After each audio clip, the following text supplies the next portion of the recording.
The evening arrived. The boys took their places. The cook, in his black and white uniform, stationed himself at the copper cauldron. His pauper assistants ranged themselves behind him, and the gruel was served out. The gruel disappeared, and the boys whispered to each other and nodded at Oliver, while his companions nudged him. Knowing that only by filling their stomachs could he stop any more attacks, he rose from the table, and advancing to the cook, basin and spoon in hand, said, "Please, sir, I want some more."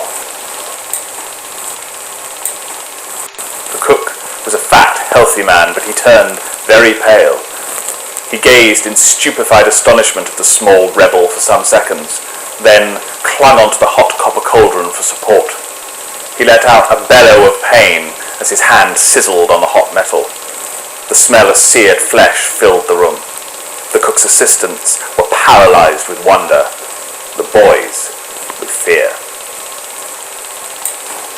"What?" said the cook at length in a faint voice, cradling his burnt hand.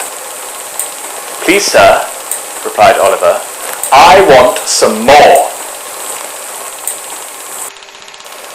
The stupefied cook's assistants finally leapt for Oliver, but he veered to his left and then sprang onto one of the long wooden tables. The assistants could not stop their momentum and crashed into each other, collapsing on the floor.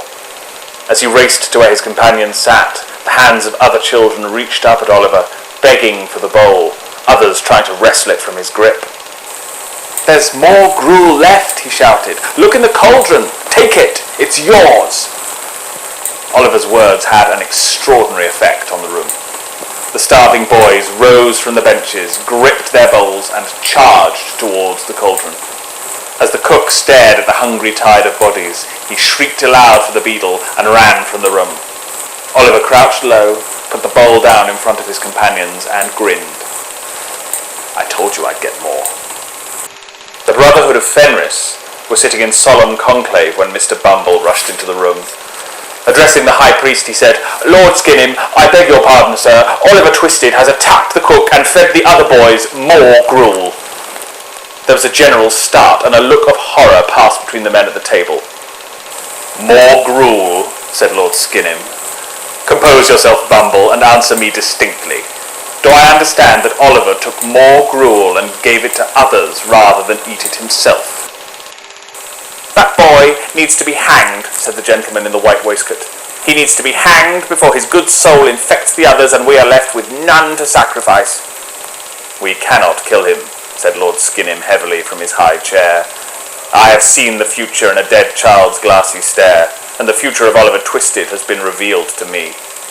He is a vessel of unrivaled power, a power poised on the edge of a blade.